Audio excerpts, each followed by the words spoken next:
এতিয়া মানুহলৈ কথা মানুহলৈ বাৰ্তা জয়ন্ত মল্লহঁত এতিয়া ক্ষমতাৰ ৰাগীত মতলীয়া হৈছে, ক্ষমতাৰ ৰাগীত উন্মাদ হৈছে। কোনো সুস্থ মানুহে সাংবাদিকক তলৰ মানুহ মই কথা নাপাতোঁ এই ধৰণৰ কথা কোৱা টুলুঙা মন্তব্য দিয়া গোটেই এপিছডটো তেওঁ ধৰা পৰি গৈছে। গৰুৰ ক্ষেত্ৰত কি ধৰণে তেওঁ অনিয়ম কৰিছে ধৰা পৰাৰ পিছত সাংবাদিকে যেতিয়া তথ্য লৈ পেলাই তেওঁক প্ৰশ্ন কৰিছে তেতিয়া জয়ন্ত মল্ল বৰুৱাই যি ধৰণে আটাৰেঞ্চ কৰিছে এইটো দুখজনক কথা। নিন্দাৰ ভাষা নাই। আৰু আনকি আজি মই দেখিলোঁ মুখ্যমন্ত্ৰীয়েও ক্ষমা খুজিব দিছে।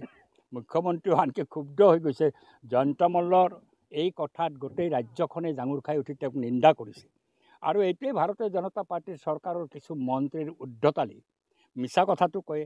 কেইদিনমান আগতে আমাৰ যিটো বৰপেটা ৰোডৰ পৰা বাছবাৰীলৈকে ৰাস্তাটো ক'লে 26 চনৰ পিছত হ'ব, এইটো আপোনালোকে বেলেগক জিকাইছে, আমাক জিকানে বিজেপি জিকিলে হ'ব, নহ'লে নহ'ব বুলি ক'লে। তাৰপিছত আমি লাগি আছিলোঁ অসম মালাত ৰাস্তাটো যেতিয়া এপ্ৰুভ হ'ল তেতিয়া লগে লগে ক'লে নাই এইটো মই অসম চৰকাৰৰ পৰা লৈ আহিলোঁ, তুমি 26 চনৰ পিছত কৰিম বুলি কোৱা মানুহটো কেলেই আনিলা? তেওঁতো আনিবও নোৱাৰে, তেওঁ নাজানে সেইটো যে অসম মালাত আমি ধৰি আছিলোঁ। তেতিয়া মই প্ৰতিবাদ কৰিছোঁ, মই কৈছোঁ মোৰ কথাটো যে লোকৰ পিঠাৰে বিহু পতা মানুহ এইবিলাক মানুহ আজি বিজেপিৰ চৰকাৰত যিবিলাক মন্ত্ৰী আছে, সি ৰঞ্জিত দাসেই হওক বা সি জয়ন্ত মল্লই হওক বা পীযুষ হাজৰিকাই হওক, এই যে ওপৰৰ মানুহ বুলি এবাৰ কৈছিলে নহয় পীযুষ হাজৰিকাই, ওপৰৰ মানুহ, তেওঁলোকৰ এই উদ্ধত ব্যৱহাৰে অসমৰ জনসাধাৰণক জ্বলা কলা কৰিছে।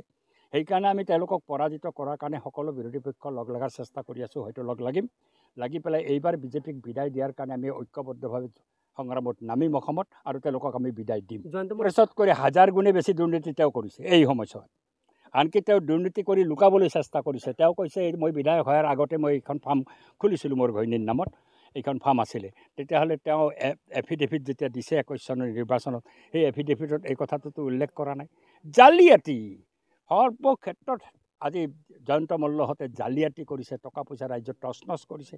উদ্ধত ব্যৱহাৰ, মানুহক মানুহ বুলি জ্ঞান নকৰে, সাংবাদিকক যি ধৰণে তুচ্ছ তাচ্ছিল্য কৰিলে ইয়াৰ নিন্দাৰ কোনো ভাষা নাই। অসমৰ মানুহে উচিতভাৱেই আজি উত্তৰ দিছে। আৰু এনেকুৱা মানুহবিলাক ৰাজনীতিৰ পৰা যিমান আঁতৰত থাকে সিমানেই আমাৰ কাৰণে মংগল, দেশৰ কাৰণে মংগল। নলবাৰীৰ জনসাধাৰণে নিশ্চয় সিদ্ধান্ত ল'ব এনেকুৱা উদ্ধত মানুহ এজনক নিৰ্বাচিত কৰা উচিত নে অনুচিত, তেওঁলোকে